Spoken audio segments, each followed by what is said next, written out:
Quem é a Joana sem falar do que eu faço? Então, a Joana é uma pessoa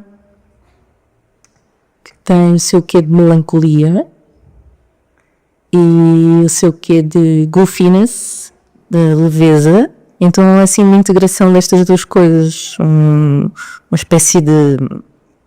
carrega assim um pântano e ao mesmo tempo uma borboletice. Então sou esta constante coisa que não tem princípio nem fim. E sou mãe de uma criança de 3 anos, de uma menina.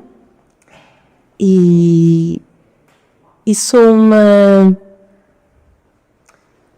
inconformada, digamos assim.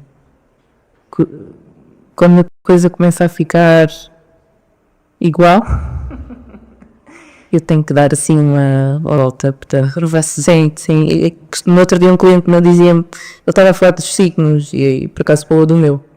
E ele diz, por exemplo, o signo de peixe é um signo que renasce muitas vezes. Essas pessoas têm várias vidas numa vida. E eu tipo, então é que ele está a falar de mim? E é verdade, acho que eu tive várias vidas numa vida.